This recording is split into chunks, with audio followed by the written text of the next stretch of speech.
우리 함께 인사하겠습니다. 잘 나오셨습니다. 성도님 얼굴만 봐도 은혜가 됩니다. 사랑하고 축복합니다. 사랑하고 축복합니다.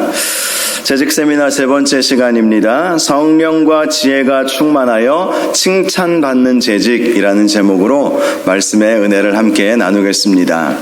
지난주에 우리 교회에 오셔서 간증해 주셨던 김영성 장로님과 함께 예배 후에 식사의 교제를 나누었는데요. 그 식사의 교제를 나누면서 해주신 간증이 더 큰 은혜가 되었었습니다. 이분은 원래 웨딩 사진 사업을 하셨다고 합니다. 결혼식 사진을 찍어주는, 그래서 앨범을 만들어가지고 이렇게 주는, 이제 그러다 보니까 결혼식이 이제 주일에도 있지 않습니까? 신앙생활을 하고 있었지만 주일을 온전히 성수하기가 어려웠다고 합니다. 보통 이제 새벽 기도회라든지 주일날 아침 일찍 7시, 8시 이렇게 드리는 예배에 참석하고 본인은 이제 생업의 현장으로 가게 되었다는 것이지요.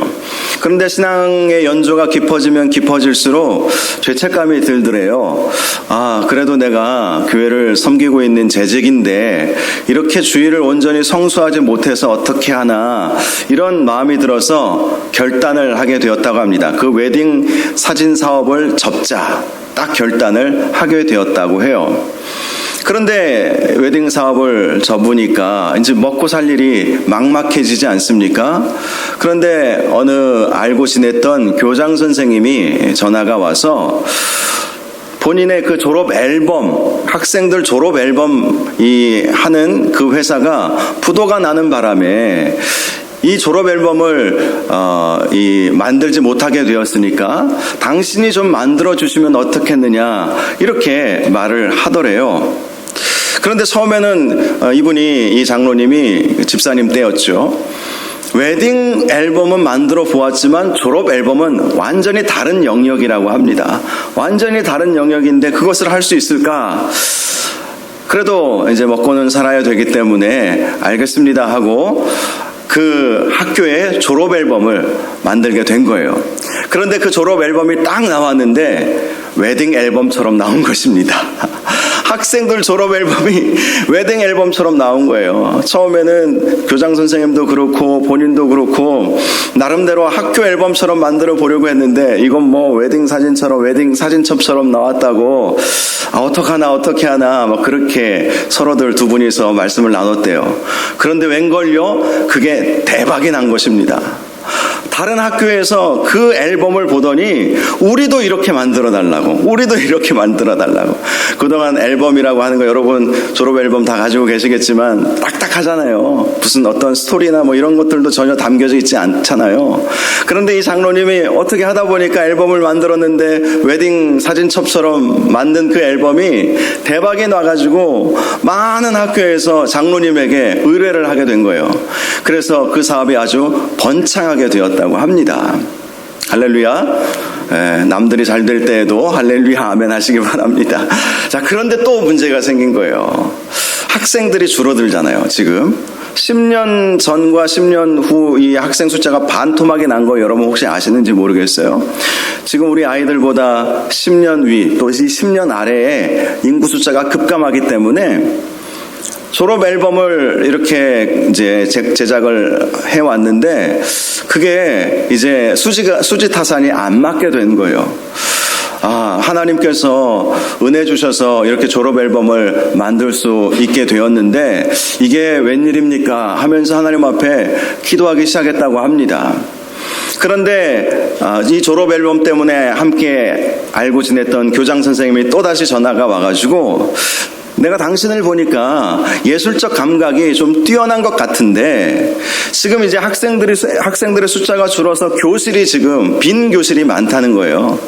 그래서 그 빈 교실을 상담실 또 다른 여러 용도로 이렇게 이제 꾸미고 싶은데 당신이 그 일을 해줄 수 있겠느냐, 그렇게 부탁을 하더래요. 학생은 줄어들고 그래서 졸업 앨범은 수지타산이 안 맞았는데 이렇게 그 빈 교실을 꾸미는 공사에서 인테리어를 만드는 인테리어를 하는 그 정도의 수준은 아니지만 아기자기하게 이렇게 꾸미는, 그래서 상담실처럼 보건실도 깨끗하게 아이들이 편안하게 들어와서 진료받고 갈 수 있는 분위기를 빈 교실들마다 그 일들을 하게 되었다는 거예요. 그런데 그 학교에서 그 일을 다 마무리를 하니까 다른 교장 선생님들이 그 학교에 방문해서 그걸 보더니 이건 누가 했냐고. 그래서 그 분이 그 대부분의 학교들의 그러한 일들, 그 빈 교실을 꾸미는 일들을 하게 되었다. 그러면서 하나님께서 더 큰 복을 주셨다. 이런 간증을 해 주시더라고요. 그렇습니다. 우리가 비록 힘들고 어려운 위기의 상황을 만난다 할지라도 하나님 앞에 기도하고 정말 마음 중심이 중요하지 않겠습니까? 하나님을 위해서, 하나님의 영광을 위해서 살아가고자 한다면 하나님께서 희한한 방법으로 우리에게 은혜 주시고 복 주실 줄 믿으시기 바랍니다. 그건 누가 알았겠어요? 웨딩 업체 접었는데 학교 앨범 만들게 되고 그것이 대박이 나서 돈을 많이 벌게 되고, 또 이제 학생들의 숫자가 줄어들어서 교실들이 많이 남으니까 하나님께서 또 그 교실을 아름답게 예쁘게 꾸밀 수 있도록 길을 열어주셔서 계속해서 그 사업을 지금 하고 계시고, 이제 그 사업을 후배에게 넘겨주시고 본인은 이제 사역의 현장을 더 가고 싶어서 북한 선교, 탈북민, 또 중국과 러시아의 탈북자들, 북한 주민들 만나서 복음 전하는 일을 하고 싶어하는 그러한 장로님이셨습니다. 하나님께서는 이렇게 전화위복의 하나님이심을 믿으시기 바랍니다. 존 밀턴이라고 하는 영국의 시인이 있었습니다. 그는 셰익스피어라고 하는 영국의 문학 작가의 버금가는 그런 아주 유명한 사람이었어요. 그런데 그의 나이 50세에 실명을 하고 말았습니다. 그러니 주변에서는 이제 존 밀턴의 시대는 끝났다, 그렇게 평가를 내릴 수밖에 없었던 것입니다. 그런데 그는 실명 중에서도 절망하지 아니하고 명작을 하나 쓰게 되었는데, 그것이 그 유명한 신라권이라고 하는 책이었습니다. 실명 중에 눈이 보이지 않았지만 가장 최고의 명작을 쓰게 되었다는 것이죠. 그는 자신을 동정했던 사람들에게 이런 말을 해주었습니다. 실명이 비참한 것이 아니라 그 실명을 이겨낼 수 없는 나약함이 비참한 것이다. 귀담아 들어야 할 말 아니겠습니까? 실명, 위기, 이것 자체가 우리를 힘들게 하는 것이 아니라 그 위기 앞에서 우리가 주저앉아 버리고 그것을 어떻게 대처할 줄 모르는 것 자체가 사실 우리에게 있어서 가장 비참한 일이라는 것입니다. 오늘 본문 말씀을 보면 이 초대교회에 갈등이 하나 일어나게 된 것을 볼 수가 있죠. 1절을 보니까 그때의 제자가 더 많아졌다, 이렇게 말씀하고 있어요. 당시 초대교회에는요 120명 오순절 성령 강림의 역사가 120명의 예수님의 제자들 가운데 일어나지 않았습니까? 그래서 예루살렘 교회가 시작이 된 거예요. 그런데 1년, 2년, 3년 지나면서 그 숫자가 폭발적으로 증가하게 된 것입니다. 학자들에 의하면 당시에 한 3만 명까지 예루살렘 교회의 성도 숫자가 늘어났다고 그렇게 보고 있습니다. 바로 그렇게 제자들이 더 많아지게 되었던 것입니다. 그런데 헬라파 유대인들이 자기의 과부들이 매일의 구제에 빠짐으로 히브리파 사람을 원망하는 일이 있게 되었습니다. 물론 히브리파 사람들이 일부러 헬라파 사람들을 소외시키지는 않았겠지요. 그런데 숫자가 폭발적으로 늘어나다 보니까 여기저기 구멍들이 생기지 않았겠습니까? 본의 아니게 사람이 하는 일이기 때문에 실수들이 나오지 않았겠습니까? 그 실수들이 쌓이고 쌓여서 헬라파 사람들이 가만히 보니까 우리가 지금 소외당하고 있다, 우리의 이 과부들이 매일의 구제에 지금 제외되고 있다, 소외되고 있다, 이것을 보게 되었던 것입니다. 당시 구제는요 2가지 구제가 있었다고 해요. 첫 번째는 14일간의 먹을 양식을 살 수 있는 돈을 주는 그런 구제가 있었다고 합니다. 그리고 또 하나는 매일매일 이렇게 먹을 수 있는 그런 양식을 제공해주는 그런 구제 사역을 예루살렘 교회가 했다고 해요. 그런데 헬라파 유대인들이 가만히 보니까 우리 쪽 사람들이 소외되고 있다는 것을 지금 느낌으로 원망이 일어나게 되는 그러한 일이 있었다고 말씀하고 있습니다. 이 예루살렘 교회에서는 히브리파와 헬라파 두 부류의 성도들이 있었어요. 히브리파는 유대의 땅에서 태어나서 쭉 자라온 사람들을 히브리파라고 말하고요. 헬라파라고 하는 유대인들은 외국에서 태어나서 외국 생활을 하다가 본토인 예루살렘으로 돌아온 사람들을 헬라파 사람들이라고 합니다.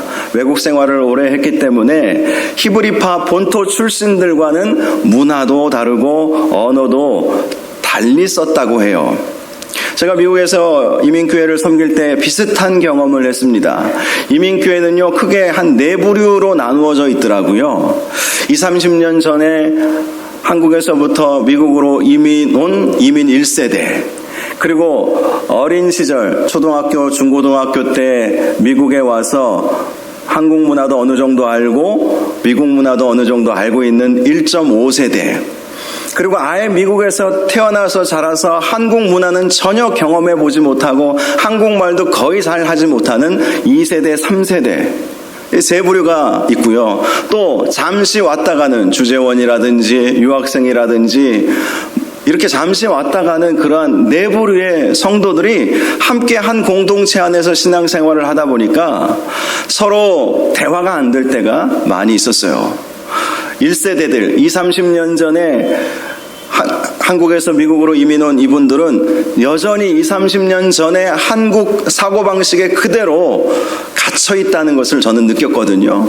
20-30년 전 노래만 좋아하더라고요. 혜은이 노래, 그 마트 가면 혜은이 씨의 노래 틀어주고, 남진 나훈아 씨 노래 틀어주고, 그게 좋은 거예요. 자기들의 노래고 자기 시대의 노래라고 생각하죠. 근데 그 이후로 얼마나 시대가 많이 바뀌었습니까? 그러다 보니까 1.5세, 2세, 3세, 또 저같이 유학생으로 또 주재원으로 오신 분들하고는 이게 잘 동화가 되지 않는 것을 경험을 했습니다.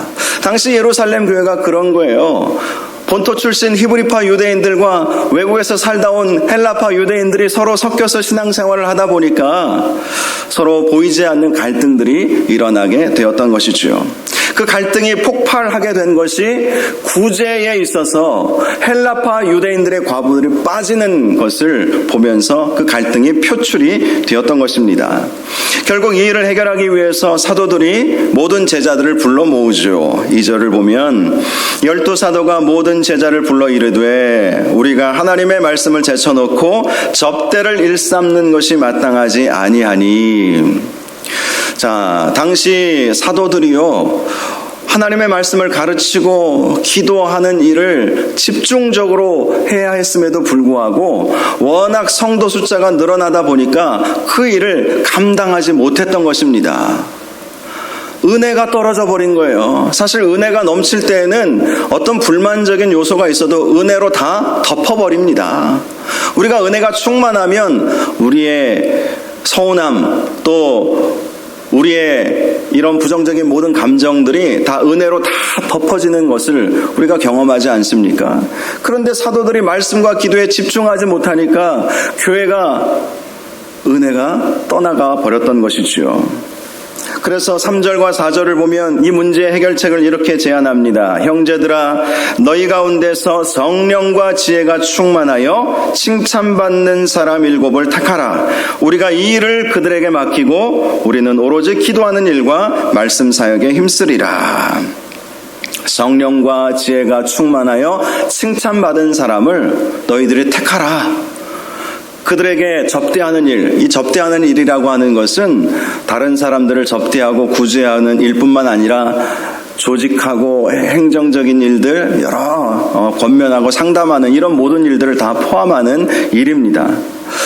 이 일이 사도들에게 있어서는 지금 너무나 버거워서 말씀과 기도에 집중하지 못했기에 우리는 앞으로 말씀과 기도에 더 집중할 테니까 너희들이 너희들 중에 7명 성령과 지혜가 충만하여 칭찬받은 사람을 택해서 그들로 하여금 우리를 도와서 함께 접대하는 일, 구제하고 봉사하는 또 행정적인 일들을 함께 해 나가면 좋겠다. 이런 제안을 하게 되었던 것이죠. 그러자 헬라파, 히브리파, 유대인 모두가 기뻐하게 되었습니다. 특별히 오늘 이 말씀 가운데 살펴보고자 하는 것은 당시 이 예루살렘 교회에 있어서 7명의 7집사를 세울 때 조건이 무엇이었느냐 하는 것입니다. 바로 3가지 조건을 말씀해 주고 있다는 것이죠. 성령과 지혜가 충만하여 칭찬받는 사람이어야 한다라는 것이었습니다. 성령 충만한 사람 왜 필요하겠습니까? 오늘날이나 당시 초대교회나 교회는 성령님의 음성에 민감해야 하기 때문인 것입니다. 인간적인 생각이 지배를 하면 안 되기 때문에 성령 충만해야 했던 거예요. 당시 교회는 성령님께서 말씀하시면 그 말씀에 순종했습니다. 성령님을 속이는 일에 있어서는 아나니아와 삽비라 사건처럼 정말 비극적인 일도 일어나는 것을 보게 되었습니다. 그러니 초대교회 성도들은 성령 충만한 사람을 세워야 되겠다는, 성령님의 음성에 귀를 기울이고 성령님과 날마다 동행할 수 있는 사람들을 세워야 되겠다라는 그 기준을 분명히 가지게 된 것이죠. 다음으로는 지혜가 충만한 사람을 택하였다고 말씀하고 있습니다. 이 지혜는 생활의 지혜를 말하는 것이죠. 이 세상을 얼마나 지혜롭게 사느냐가 참 우리 인생에 있어서 중요하지 않습니까? 특별히 교회를 섬기기 위해서는 이 지혜가 필요해요. 지혜. 세상적으로 말하면 어떤 조직을 섬길 때에 필요한 것을 리더십이라고 말합니다. 평신도 지도자들이 세워졌을 때 평신도 지도자들의 리더십이 참 중요하지 않겠어요? 조직을 어떻게 만들어가고 또 조직에 있는 사람들을 어떻게 섬겨야 하는가, 여기에 대한 지혜가 있어야 되지 않겠습니까? 바로 그런 지혜로운 사람들을 택하게 되었다는 것입니다. 마지막은 칭찬받는 사람을 택하게 되었다라는 것입니다. 칭찬받는 사람의 헬라어 의미는 평판이 좋은 사람, 타의 모범이 된 사람, 증명된 사람, 이런 의미를 가지고 있습니다. 교회 일꾼을 세움에 있어서 이렇게 다른 사람들에게 칭찬받는 것 너무나도 중요하죠. 다른 사람들, 성도들 안에서 비난받는 사람을 어떻게 세울 수 있겠습니까? 그래서 초대교회는 성령과 지혜가 충만하여 칭찬받는 사람을 택하게 되었던 것입니다. 그래서 7명의 7집사를 세우게 되었던 것이지요. 물론 말씀을 보면서 저나 여러분이나 말씀을 우리 가운데 적용하지 않겠습니까? 나는 과연 얼마나 성령 충만한가? 나는 과연 얼마나 지혜가 충만한가? 나는 과연 얼마나 칭찬받고 있을까? 이 생각을 하다 보면 자신 있게, 그래, 나는 성령 충만한 사람이다, 나는 지혜가 충만한 사람이다, 나는 칭찬받는 사람이다 라고 스스로 자신 있게 말하실 수 있는 분 계시면 손을 한번 들어주시기 바랍니다. 저만 들었네요. 자신 있게 손들 사람이 세상에 어디 있겠어요? 그런데요, 기준이 참 중요해요. 기준이 무너지면 안 되지 않습니까? 비록 우리가 완벽하게 이루어내지는 못한다 할지라도 기준을 세우는 것이 너무나 중요한 거예요. 그 기준이 바로 성령의 충만, 지혜 충만, 칭찬받는 사람. 비록 그 기준에 우리가 아직 다다르지 못했을지라도 그 기준이 있기에 그 표대를 향하여 나아가는 것 아니겠습니까? 사도 바울도 우리가 봤을 때는 사도 바울처럼 위대한 사도가 어디 있겠어요? 그런데 몇 주 전에도 말씀을 살펴보았지만 이미 이루어졌다 함도 아니요, 이미 다 된 것이라고 자기는 생각하지 아니하고 표대를 향하여 달려가노라, 사도 바울도 그렇게 고백하지 않았습니까? 기준이 있는 거예요. 기준이 참 중요한 거예요.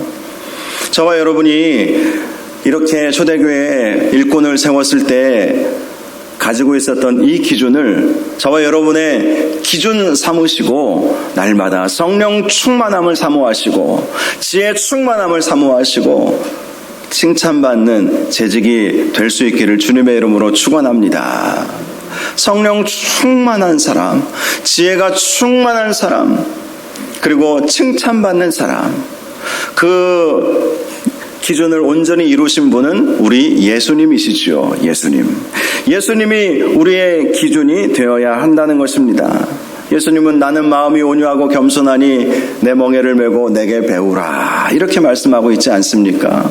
늘 우리는 주님을 생각하면서 주님을 닮아가고자 하는 그런 마음을 갖는다면 오늘 이 본문에 나와 있는 성령 충만, 지혜 충만, 칭찬받는 사람이 되어 갈 수 있을 줄 믿으시기를 주님의 이름으로 축원합니다. 자, 그런데요, 말씀을 보니까 이 본문 가지고 아마 작년에 한번 설교했던 것 같아요. 자, 이 내용, 이 7사람의 이름을 보면요, 다 헬라파 사람들이었다는 거예요. 여러분, 예루살렘 교회에 히브리파 사람이 더 많았겠습니까? 헬라파 사람이 더 많았겠습니까? 상식적으로 생각해 보아도 유대 땅에서 자라서 거기서 살아온 히브리파 유대인들이 훨씬 더 많았을 거예요, 교회 안에서. 그런데 지금 사도들은 성령과 지혜가 충만하여 칭찬받는 7사람을 택하라, 사도들이 정한 것이 아니에요. 성도들이 택하게 만든 거예요. 히브리파 사람들, 헬라파 사람들, 지금 두 부류의 사람들이 갈등 관계에 있는데 너희들이 논의해서 너희들이 7명을 택하라. 기준은 성령 충만, 지혜 충만, 칭찬받는 사람이면 된다. 그래서 택한 사람이 다 헬라파 유대인들이었다는 것입니다. 그것을 어떻게 알 수 있느냐? 이 이름만 보면 아는 거예요. 스데반, 빌립, 브로고로, 니가노르, 디몬, 바메나, 그리고 니골라. 히브리어가 아니에요. 히브리파 사람들이 아니에요. 헬라파 사람들, 헬라에서 태어났기에 헬라식의 이름을 가지고 있는 그런 사람들만을 택한 거예요. 히브리파 사람들 중에 성령 충만하고 지혜 충만하고 칭찬받는 사람이 없었겠습니까? 예수님의 120명의 제자들, 예수님이 승천하실 때 오순절 다락방에 모여 있었던 120명의 개척 멤버들 대부분 다 히브리파 유대인들이었어요. 그 안에는요, 그 예수님의 육신의 동생들도 있지 않았습니까? 그런데 그들을 다 제쳐놓고 헬라파 유대인들이 7 집사에 다 선출이 되었다는 것이죠. 이것이 가능하게 된 것은 히브리파 유대인들이 일부러 의도적으로 헬라파 사람들을 세워주었기 때문이었습니다. 겸손하게 자신들의 실수와 잘못을 인정하고, 지금 히브리파 유대인들은 너무나 많기 때문에 일꾼을 세우지 않아도 우리는 소외되지 않아. 그러니 당신들 사이에서 7명을 택해서 우리 교회의 지도자로 세우면 골고루 소외됨 없이 교회가 평안을 누리지 않겠는가. 서로 그렇게 이야기하면서 세운 거예요. 형평성에 따지면 헬라파보다 히브리파가 훨씬 더 많았기 때문에 5대2, 4대3 비율적으로 따지면 그렇게 해야 되지 않겠습니까? 국회에서도 어떤 위원을 선정함에 있어서 여야 숫자를 맞춰가면서 그렇게 한다고 하지 않습니까? 교회 안에서도 비슷할 거예요. 어떤 일을 함에 있어서 세대를 서로 생각해보고 또 출신 배경이나 이런 여러 가지 고려해서 일꾼들을 세우죠. 그런데 당시 예루살렘 교회에서는 그런 어떤 형평성에 맞는 조건을 따지는 것이 아니라 소외된 헬라파 사람들을 위해서 히브리파 사람들이 모든 것을 다 양보했다는 것을 발견할 수 있는 것이죠. 잘 되는 교회는 서로 겸손해서 서로 양보하는 그러한 교회가 잘 되는 교회인 줄 믿으시기 바랍니다. 사도 바울도 빌립보서 2장 2절에서 3절 말씀을 보면 마음을 같이하여 같은 사랑을 가지고 뜻을 합하여 한 마음을 품어 아무 일에든지 다툼이나 허용으로 하지 말고 오직 겸손한 마음으로 각각 자기보다 남을 낮게 여기고. 이것이 기준이라는 것입니다. 각각 나보다 남을 더 낮게 여겨주는 것. 히브리파 유대인들이 헬라파 유대인들보다 더 못했겠습니까? 아니지요. 그럼에도 불구하고 히브리파 유대인들이 참 현명했던 것은 헬라파 유대인들을 더 낮게 여기고 당신들이 우리의 지도자가 되기를 원합니다. 그렇게 자기 자신을 낮추고 겸손하게 여기고, 비록 히브리파 유대인들이 보았을 때 헬라파 유대인들이 불완전한 모습 왜 없었겠어요. 사람인데 다 연약하잖아요. 이 일곱 집사 중에 니골라라고 하는 사람이 마지막에 등장하죠. 그 사람은 참 희한한 사람입니다. 니골라 당이라고 제가 설교 시간에도 종종 사도 바울의 서신서를 보면, 또 우리가 요한계시록의 말씀을 보면 니골라 당을 주의하라 이런 말씀이 있어요. 니골라 헬라파 유대인이었습니다. 그런데 조금 희한한, 조금 어긋난 결국은 나중에 이단 사상을 설파한 그런 사람이 되어버리고 말지 않았습니까? 완벽하지 않았다는 얘기를 제가 말씀드리는 거예요. 헬라파 지도자들 이렇게 세웠지만 그들이 다 완벽했기 때문에, 흠이 없었기 때문에 그들을 세운 것이 아니었다는 것이죠. 반면에 히브리파 사람들은 본인이 생각할 때 저들보다 우리가 너무 못하기 때문에 저들이 우리의 지도자가 되어야 된다. 사실 그런 것도 아니었거든요. 오히려 더 낮춘 것이죠. 겸손하게 저들이 소외받고 있으니 저들이 우리의 지도자가 되어야 교회가 평안해지겠구나. 결국 추구했던 것은 교회의 하나됨이 아니었겠습니까? 서로 원망과 불평이 없게 만들어야 되기 때문에, 그렇게 하려면 내가 내려놔야죠. 내가 내려놓지 않으면 원망과 불평은 결국 나로부터 나타나는 것이기 때문에 그런 건 아니겠어요. 저는 이 히브리파 유대인들의 모습을 보면서 참 많은 은혜가 되었어요. 참 이들이 성숙된 믿음의 사람이었구나. 교회가 예기치 않은 갈등이 일어났을 때 이 문제를 해결하기 위해서는 우리가 내려놔야 되겠구나.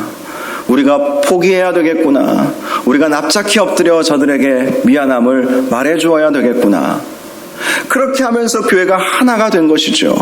결국 7절 말씀을 보면 이렇게 말씀합니다. 하나님의 말씀이 점점 왕성하여 예루살렘에 있는 제자의 수가 더 심히 많아지고 허다한 제사장의 무리도 이 도에 복종하니라.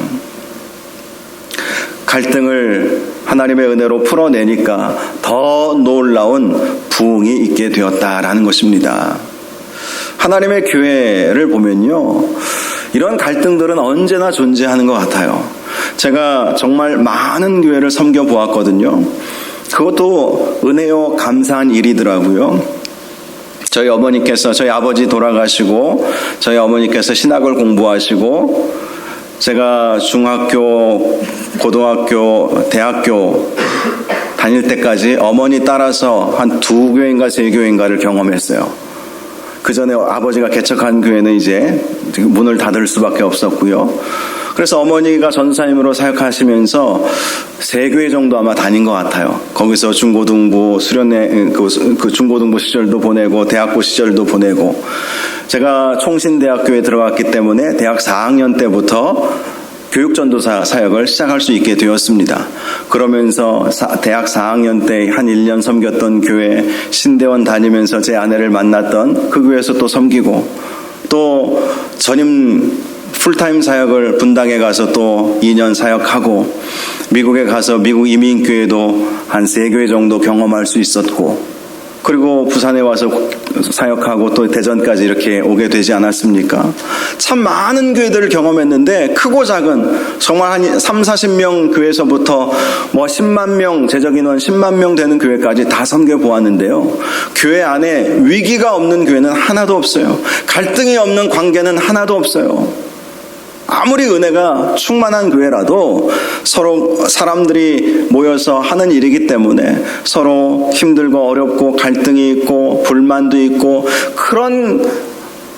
그것이 바로 신앙생활 중에 한 일부분 아니겠습니까? 중요한 것은 그러한 갈등, 위기 이런 것이 왔을 때 어떻게 처리해내느냐 하는 것이죠. 그것을 잘 극복하면 교회는 부흥하고 성장합니다. 그런데 그것을 극복하지 못하면 제가 고등부 때 다녔던 교회는 지금 사라지고 없어요. 갈등이 일어난 것을 제가 봤거든요. 제가 전에도 한번 말씀드렸잖아요. 예배 시간에 장로님하고 목사님하고 서로 언성 높아지는, 멱살 잡고 싸운 것은 아니지만 서로 언성을 높이는 것을 보면서 갈등이 있구나. 그런데 얼마 후에 교회는 사라지고 말더라고요. 그런데 그러한 갈등이 있어도 서로 잘못을 구하고 회개하고 서로 하나 되게 하고 또 내가 낮아지고, 그러면 아무리 사단이 교회 안에 들어와서 교회를 분란시킨다 할지라도 그 교회는 부흥하고 성장하는 것을 또한 보았습니다. 지금 오늘 본문에 나와 있는 예루살렘 교회가 그런 것 아니겠습니까? 자칫 잘못하면 교회가 갈라지게 생겼어요. 헬라파 유대인과 히브리파 유대인들 사이에서 보이지 않는 갈등이 생김으로 말미암아 갈라지게 생긴 거예요. 그런데 성령과 지혜가 충만하여서 칭찬받는 사람들을 세우니까 교회가 화목을 이루게 되었다는 것 아니겠습니까? 그들이 접대하는 일만 했겠습니까? 세움받은 7 집사님들, 스데반 집사님은 복음 전하다가 순교했잖아요. 빌립 집사님은 별명이 전도자 빌립이에요. 복음 전도하는 사명을 감당한 거예요. 다른 집사님들도 다 마찬가지였을 것입니다. 성령과 지혜가 충만하여 칭찬받는 사람들이었고 맡은 바 사명을 감당할 줄 아는 사람들이었어요. 그리고 교회 안에 여러 가지 어려움들, 위기들이 왔을 때 그것을 봉합해내려고 몸부림치는 사람들, 그런 사람들로 인해서 하나님의 말씀이 점점 왕성하여졌다. 사도들은 사도들대로 말씀에 집중할 수 있게 된 것이고 또 더 기도에 힘쓸 수 있게 된 것이고, 또 함께하는 7 집사님들도 함께 말씀과 기도, 교회의 여러 일들을 돌보면서 교회가 안정을 찾아가면서 제자의 수가 더 심히 많아지고, 심지어는요 허다한 제사장의 무리도 이 도에 복종하게 되는 놀라운 기적이 일어나게 된 것입니다. 사랑하는 여러분, 우리 재직들 특별히 감당해야 할 기준, 우리가 세워야 할 기준이 있다는 것을 꼭 기억할 수 있기를 바랍니다. 성령 충만, 그리고 지혜 충만, 그리고 칭찬받는 사람이 되자. 성령 충만은 제 목회 경험을 통해서 보면 기도하면 성령의 충만함이 와요. 기도의 자리를 굳건히 지키고 하나님 앞에 간절히 쉬지 않고 기도하면 성령의 충만함을 받습니다. 지혜의 충만은요, 제 경험상 하나님의 말씀을 통해서 지혜의 충만함이 오게 되는 것 같습니다. 이 하나님의 말씀을 통해서 하나님의 뜻이 우리에게 전달되니까 이 말씀을 통해서 진짜 삶의 지혜가 무엇인지 깨달아질 수 있지 않습니까? 그래서 여러분, 성령 충만 받기 위해서는 더 열심히 기도하셔야 되는 것이고요. 지혜 충만하기 위해서는 더 열심히 하나님의 말씀과 가까이 해야 하는 것입니다. 그럴 때 칭찬받는 것은요, 우리가 의도적으로 칭찬받으려고 하지 않아도 사람들이 우리를 보고 칭찬해 주게 될 거예요. 저 집사님의, 저 장로님 권사님의 저 겸손한 모습 때문에, 저 섬김 때문에 우리 교회가 이렇게 성장해 나가고 있는 것이다. 저는 우리 교회 모든 재직들이 이러한 칭찬을 들을 수 있기를 바랍니다. 서로가 서로를 칭찬해 주는 것도 중요하지만 더 중요한 것은 하나님의 인정 아니겠어요? 하나님의 인정. 2주 전에 금요 기도회 때 드린 말씀 중에 하나가 강소교회가 되자, 이것이었습니다. 강소교회. 개척해서 교회를 어느 정도 성장시킨 목사님의 간증을 제가 들었는데요. 이분이 그 전에 개척을 시작하면서 자신의 모토가 강소교회였대요. 강소. 작지만 강한 교회가 되자. 그것이 본인의 목회의 방향이었대요. 그런데 기도하면서 성령님께서 감동을 주셨는데 강소교회가 중요한 것이 아니다. 건강하고 소명의식이 분명한 교회가 되게 해라. 그 말씀 듣고 목회의 방향을 완전히 바꾸어 나가고 하나님의 은혜로 교회가 자립하고 그렇게 되었다는 간증을 들어보았습니다. 그렇습니다. 그래요. 건강한 교회. 건강한 교회는 건강한 재직이 있는 교회가 건강한 교회인 거예요. 또 소명의식이 분명한 교회. 우리가 하나님을 기쁘시게 해드리고자 하는 일이 무엇이 있을까 늘 그것을 생각하면 그것이 소명이잖아요. 소명. 그 소명의식을 이루어가는 그러한 재직들이 많을 때에 교회는 하나님께서 기뻐하시는 일들을 하나하나 감당하게 될 것입니다. 우리 모든 재직들이 이렇게 성령 충만, 지혜 충만, 그리고 칭찬받는 교회가 되셔서 우리 교회가 건강하고 분명한 소명의식을 가지고 하나님을 기쁘시게 해드리는 귀한 교회가 되도록 함께 기도하고 함께 노력하고 함께 서로 섬기시기를 주님의 이름으로 축원합니다. 이 시간 우리 함께 찬양하기를 원합니다. 우리를 사용하소서 함께 찬양하겠습니다.